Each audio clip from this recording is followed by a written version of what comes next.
Fala pessoal, sejam bem-vindos, começando mais um vídeo com muitas informações importantes. Mas antes, eu peço para que você se inscreva no canal, deixe o seu like e compartilhe o vídeo com o máximo de pessoas. Giro na tela e notícias a seguir.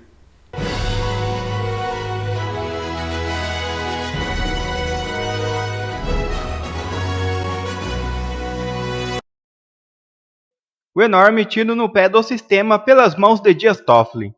O ministro Dias Toffoli, do Supremo Tribunal Federal, concedeu provimento a um pedido do prefeito de Magé, Renato Cozzolino, reabilitando sua elegibilidade para futuras eleições. Esta decisão individual pode ser revista se houver recurso submetido ao plenário. Em junho de 2023, o Tribunal Superior Eleitoral tinha determinado a inelegibilidade de Cozzolino por um período de 8 anos, acusando-o de abuso de poder político nas eleições de 2018, quando concorreu a uma cadeira na Assembleia Legislativa do Estado do Rio de Janeiro. Uma condenação semelhante à aplicada no ex-presidente Jair Bolsonaro, ou seja, ainda há possibilidade de reversão. Vale ressaltar que o Tribunal Superior Eleitoral está prestes a vivenciar uma mudança significativa em sua liderança, com a ministra Carmen Lúcia preparando-se para assumir a presidência da Corte, em junho de 2024, sucedendo Alexandre de Moraes. Já em 2026, o ministro Nunes Marques assumirá o TSE. Neste ponto específico, além do STF, surge um fio de esperança, uma possível ilegitimidade dos julgamentos que condenaram Bolsonaro à inelegibilidade.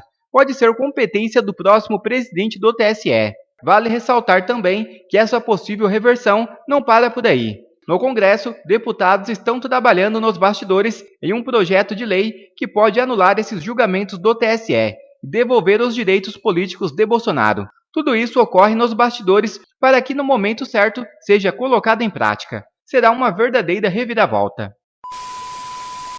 A defesa de Daniel Silveira entrou com um pedido de investigação e de prisão do ministro Alexandre de Moraes, do Supremo, pelo suposto crime de tortura ao manter o ex-deputado preso em regime fechado há 200 dias, além do prazo legal para a progressão ao semiaberto. Na denúncia encaminhada na sexta-feira à Procuradoria-Geral da República, o advogado Paulo Faria também acusa Moraes de abuso de poder e de prevaricação. Ainda de acordo com o advogado, a solicitação da prisão de Alexandre de Moraes não partiu do ex-deputado, mas sim do próprio advogado. No documento de 32 páginas, Paulo Faria aponta que, para negar o pedido de liberdade de Daniel Silveira, Moraes não apresentou, abre aspas, qualquer explicação lógica, senão por mero prazer em perseguir um desafeto pessoal, fecha aspas, Adalberto Piotto. Que situação aí, pedindo de prisão e também pelos crimes aí de tortura e de prevaricação e abuso de poder em relação ao ministro Alexandre de Moraes, a prisão de Daniel Silveira, que já está aí há mais de 200 dias preso além do período, né, para a progressão do regime. Se o ministro Alexandre de Moraes não vai responder, o presidente da corte deveria fazê-lo. Alguma resposta ele precisa dar. Ou anuindo em relação ao que diz o advogado, ou reclamando do advogado, dizendo, não, o senhor está errado. Porque, vamos lá, as alegações não são poucas. 200 dias de prisão além do estabelecido na lei.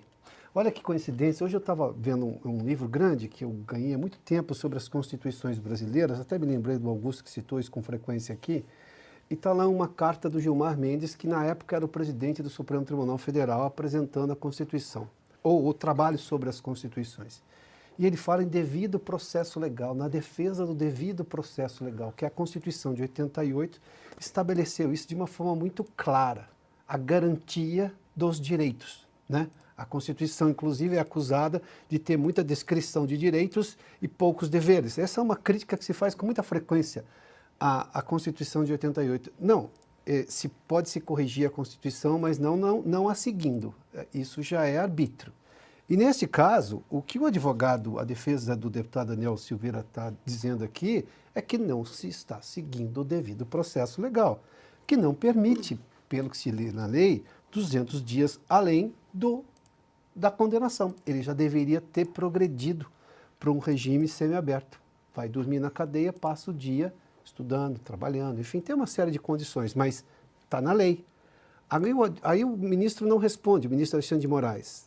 Isso vai para a conta de quem? Vai para a conta da imagem do Supremo Tribunal Federal. Daí que o presidente do Supremo tem que dar alguma resposta. Se o ministro não responde, em nome da instituição, tem que dizer, olha, o que o advogado está dizendo é uma bobagem, eu vou dizer ipsis literis na lei que ele está dizendo uma bobagem. Ou não, o ministro se excedeu, como está alegando o advogado, e vamos rever esse caso com, para usar uma expressão do Congresso Nacional, urgência urgentíssima. Né? Entre aspas, porque essa expressão é uma coisa estranha, mas vamos lá. Porque o que não se pode permitir é alguém preso além do que deveria ser preso pela lei brasileira. O não seguimento do devido processo legal. Isso está muito claro aqui. Agora, se não estiver claro, se o entendimento da corte é diferente, que se manifeste de forma clara. Agora, não dá para deixar só na mão do ministro Alexandre de Moraes nesse caso, porque ele está acusando aqui um ministro de, vamos lá, tortura. Ele está fazendo essa acusação de forma muito ponderada, dura, objetiva e alegando. Se tem essa alegação aqui e o ministro não responde, seja lá por quais razões tem o ministro Alexandre de Moraes para não dar uma resposta diante de um caso aqui de flagrante arbítrio, porque está preso além do que deveria, a corte precisa se manifestar. E a corte, neste momento, é o seu presidente, o ministro Roberto Barroso. Só não pode ficar sem resposta, não pode ficar nesse limbo do silêncio. O limbo do silêncio não é justiça. E o Supremo tem que guardar a justiça, assim como a Constituição, que prescreve de forma muito clara o devido processo legal e o amplo direito à defesa. Está muito claro. Mais alguma coisa do que isso, eu não consigo ser mais claro. Augusto, você sempre resume esse caso lembrando que Daniel Silveira não deveria nem estar preso porque recebeu a graça presidencial. Além do quê? Não deveria. Tá? É todo ilegal.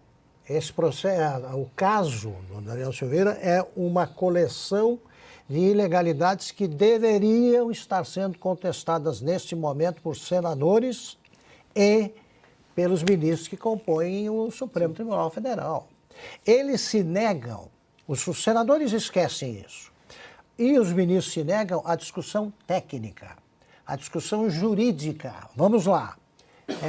Existe o crime que ele teria cometido algum crime, primeira discussão. Segundo, se cometeu, esse crime prescreve uma pena de que tamanho? Sim. Existe isso. Tá. Por que ele está na cadeia? É por perseguição, é abuso de poder. Eu já disse isso há poucos dias, eu estou lendo a nova edição, a mais recente edição do livro sobre direito constitucional do Alexandre de Moraes, e ele está acrescentando explicações indefensáveis. É uma maneira de interpretar a Constituição dele. Os juízes, você tem toda a razão, Piotr, eles têm de dizer se estão de acordo com essa interpretação.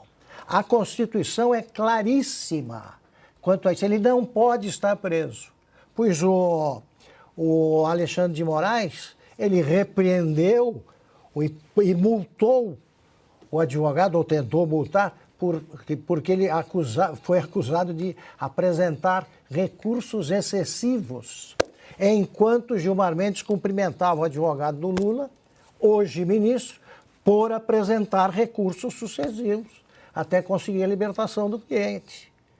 Então, a discussão técnica tem de ser travada já. E o Senado tem advogados. Senadores, tratem disso imediatamente. Não é possível o Brasil tolerar uma prisão ilegal. É um inocente que está preso. Tá? Não tem crime nenhum que justifique. Como se fosse uma coisa natural. Preso porque o ministro resolveu prender. Ponto. Ana. Então, Paula, a gente mora realmente no Brasil no dia da marmota, né? É impressionante. É claro que essa movimentação do Dr. Paulo Faria não vai dar em nada, mas é preciso registrar tudo. O Augusto sempre fala, né?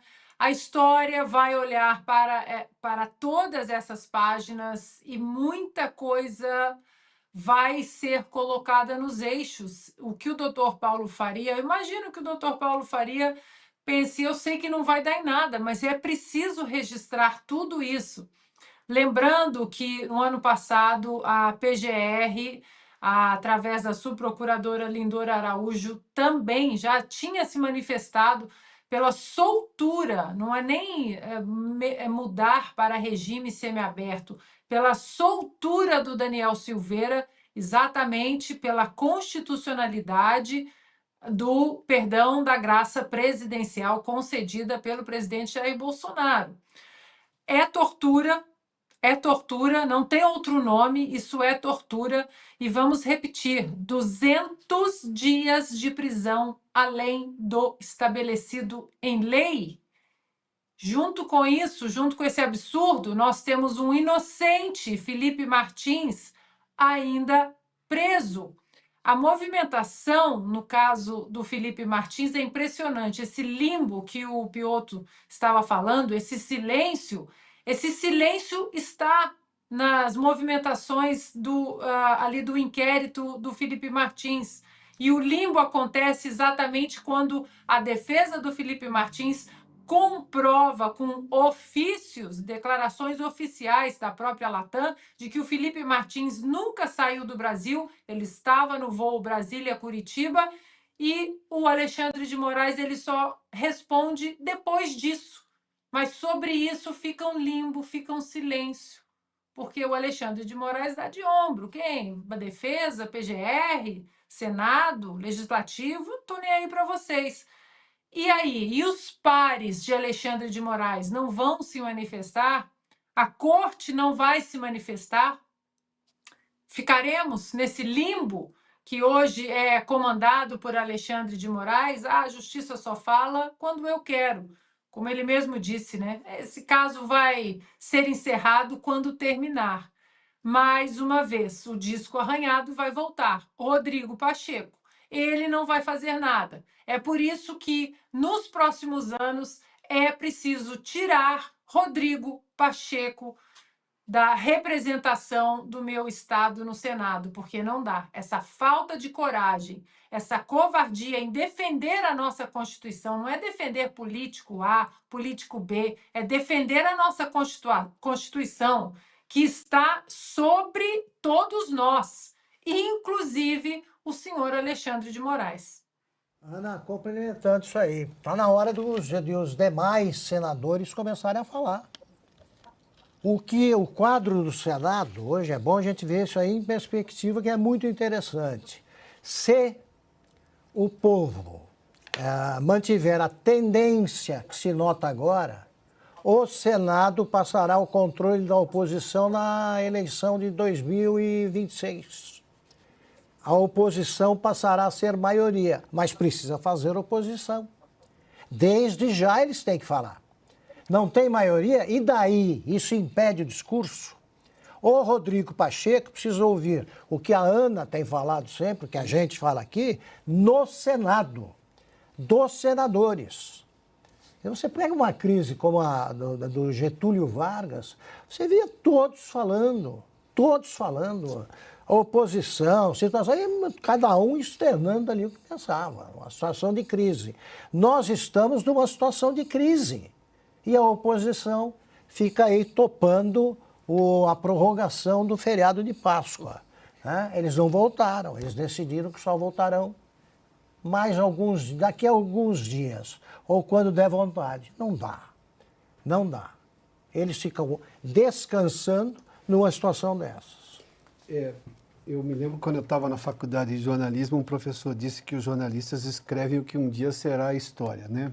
Sem a pretensão de dizer que eu estou escrevendo história aqui, mas esse é um fato. Na gestão do Rodrigo Pacheco, presidente do Senado e do Congresso Nacional, e na gestão do Roberto Barroso, presidente do Supremo Tribunal Federal, estará lá. O Supremo foi acusado de tortura. Isso vai ser contado.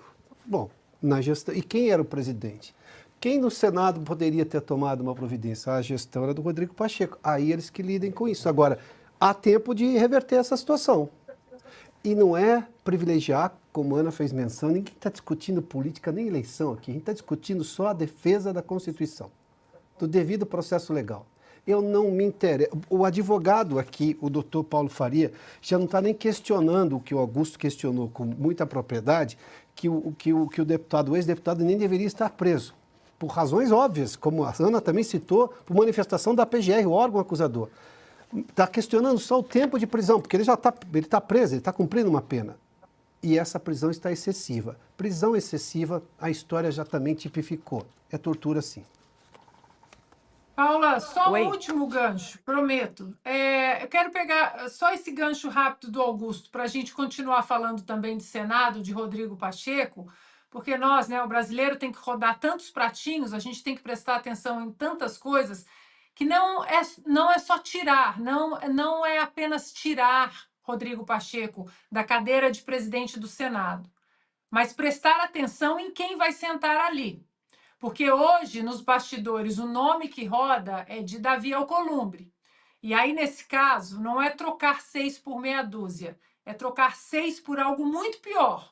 Então, que os senadores comecem a falar exatamente como o Augusto disse, que comecem a se pronunciar a partir de agora, porque para endireitar o Brasil, para colocar o Brasil no eixo jurídico de novo, estabelecido pela nossa Constituição, a curto, médio prazo, nada mais é importante do que essa cadeira de presidente do Senado do Brasil.